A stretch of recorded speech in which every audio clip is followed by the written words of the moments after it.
Are you serious? You're struggling with money because you chose to be a housewife, right? I was taken aback by what my brother-in-law's wife said to me.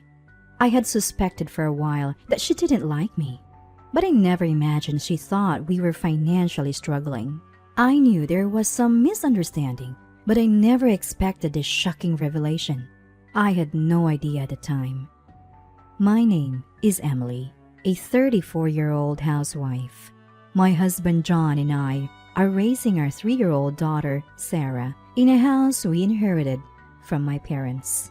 They moved to a nice condo nearby, so we don't have to worry about rent or other expenses. Life is financially comfortable for us. The only issue is my brother-in-law, Kevin. He lives nearby and often drops by, usually drunk, wanting to take John out for drinks, which annoys me. He's not satisfied drinking alone after happy hours with co-workers and friends, but I wish he wouldn't drag John into it. Kevin loves to drink, and when he's not at happy hour, he drinks at home, much to his wife Jennifer's dismay. Jennifer is not very sociable. She avoids eye contact and keeps her distance at family gatherings. It would be nice if someone like my mother-in-law could mediate, but she passed away 3 years ago.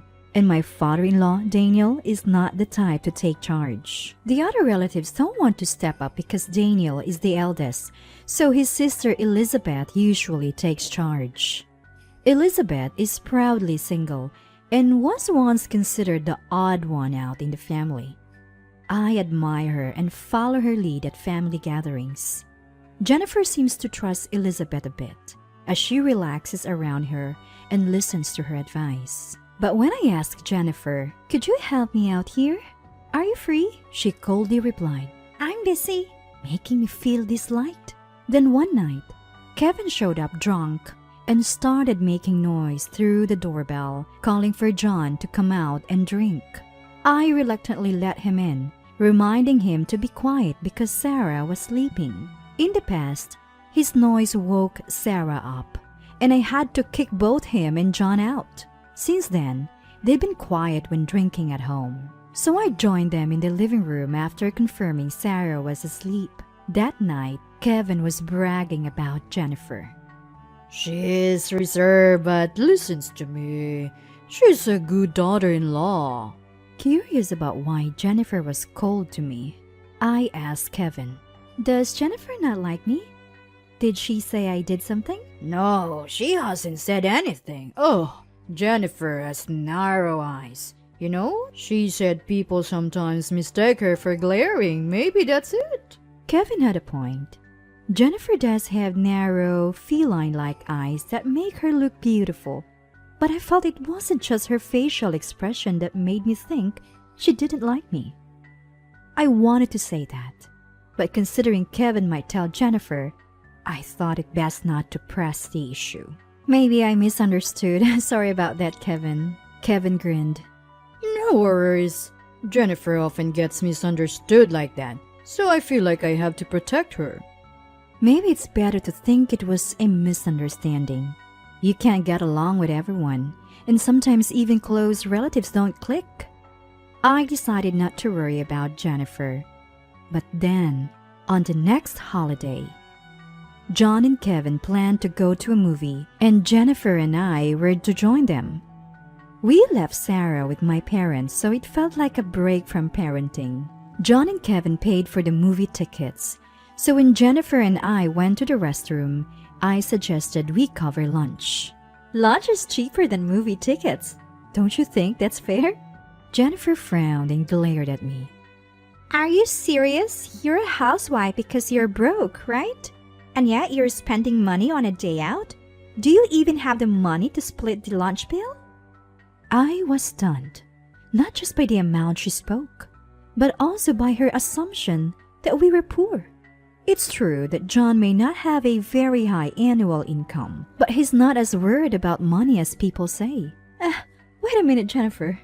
We're not struggling that much, I wanted to say, but Jennifer had already left the restroom. When we got out, John and Kevin were chatting happily, so it wasn't the right moment to bring up what Jennifer had said.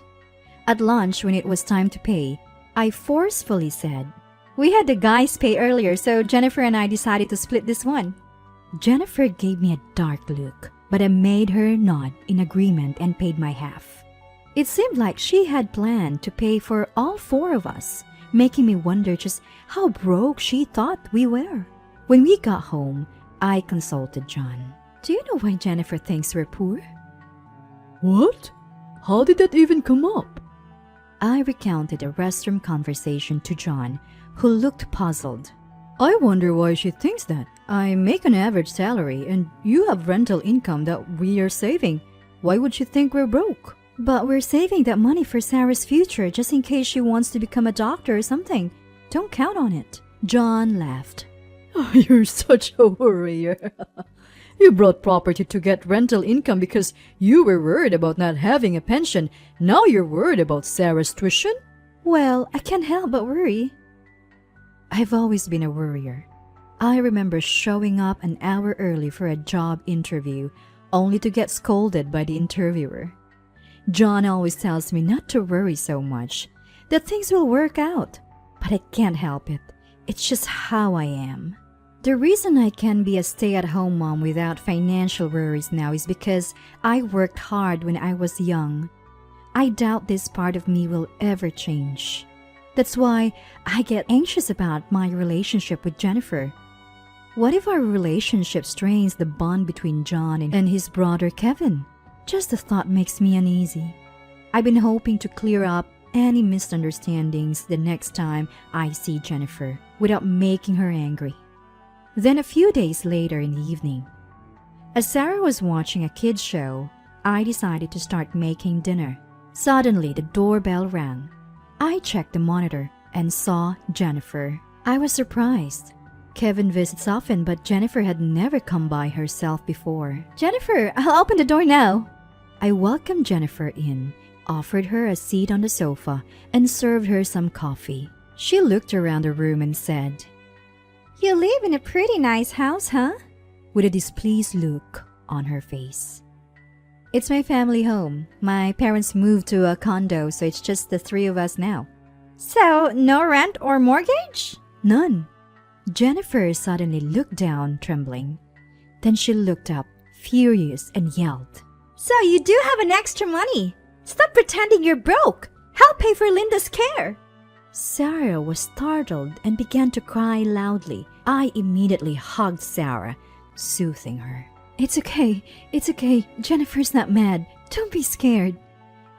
As I comforted Sarah, she eventually calmed down and fell asleep. Jennifer also seemed to feel bad, lowering her shoulders and apologizing. Maybe she's not a bad person at heart. She mentioned something about Linda's care expenses, so she must be misunderstanding something. I told her, Jennifer, I'd like to discuss this in detail. Can you wait here while I put Sarah to bed? After putting Sarah to sleep, I returned to the living room. I'm really sorry. It's fine, but what were you saying about Linda's care expenses? Linda passed away 3 years ago. Jennifer looked puzzled. What? Do you know Linda? No, I've never met her. Kevin told me his parents are divorced and he's taking care of Linda, who is in a nursing home. It costs $2,000 a month, so both of us are working hard to pay for it. But why should we be the only ones paying? So, that's why you were upset with me.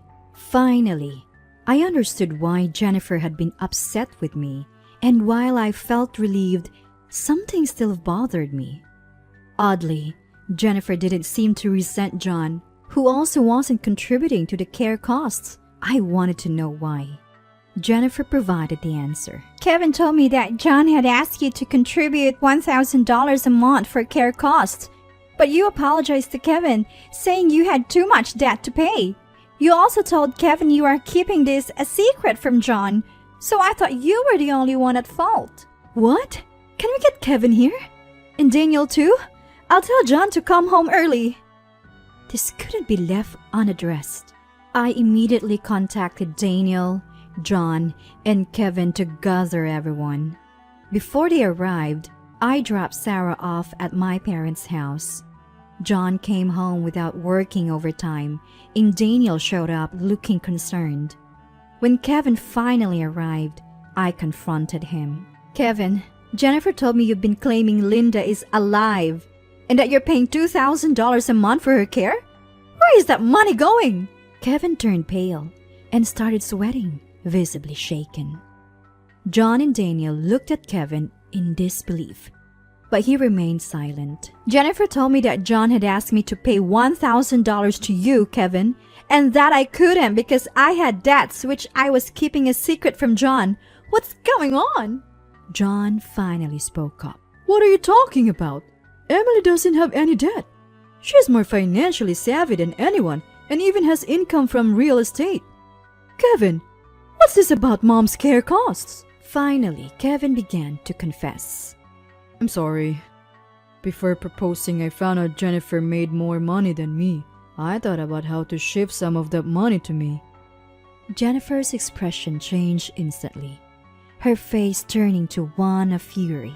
Kevin, now terrified, continued. So I made up that Mom was alive and needed care costs. I thought if I claimed to contribute $1,000 and got Jennifer to pay the other half, our take-home pay would be about the same. Daniel finally spoke. I see.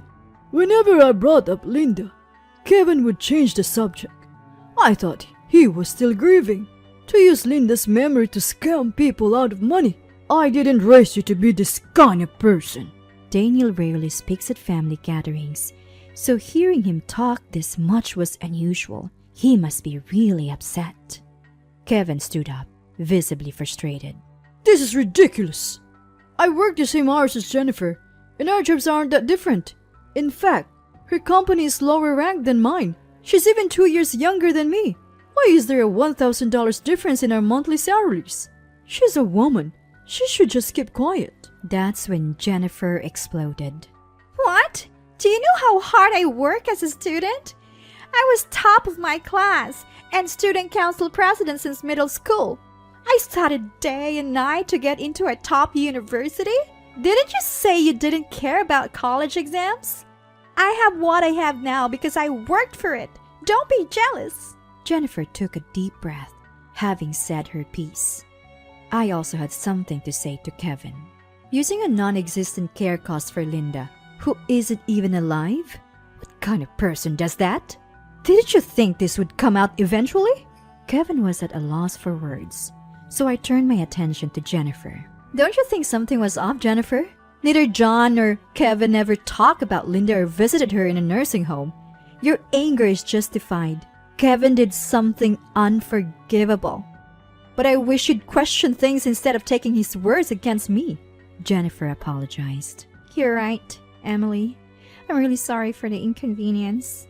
It's okay. You're a victim too. I hope we can get along better from now on. I smiled and Jennifer returned it, seeming relieved. Then Daniel spoke, his eyes sternly fixed on Kevin. Kevin, what you did is unforgivable. It's fraud, a criminal act. Sadly, marital income is shared property, so we can't legally punish you. Kevin looked oddly relieved, but Daniel wasn't done. As your father, I'll impose the punishment. First, return all the money you took from Jennifer. Then, meet all her requests as much as possible. Jennifer, if he refuses, tell me. Kevin turned pale again, casting a pleading look at Jennifer. Jennifer thanked Daniel and then glared at Kevin. I'll think about what to do. Be prepared. Kevin was tearfully apologizing to Jennifer. Maybe he realized the path his life was taking. Later, I heard Kevin had to borrow money to pay Jennifer back, even after emptying his savings. The money he'd taken was mostly spent on drinking. Jennifer filed for divorce, leaving Kevin financially ruined and even canceling the lease on their apartment. Kevin sought help from John, who couldn't defend him this time and turned his back on him. Then he turned to Daniel, who advised him to go to Elizabeth. Elizabeth, living alone in a modest apartment, moved to a place they should share, but she took over managing his salary, banned happy hours and drinking, and warned him she'd kick him out if he broke the rules. Kevin now obediently does household chores as told. Since then, peace has returned to our lives. It's really quiet without Kevin around. John seems a bit lonely, but when Sarah talks to him, he looks happy. I hope he'll dote on Sarah as much as he would have on Kevin. As for me, I've reconciled with Jennifer, and we occasionally go out together. We surprisingly have a lot in common and enjoy our time. I want to cherish these peaceful days from now on.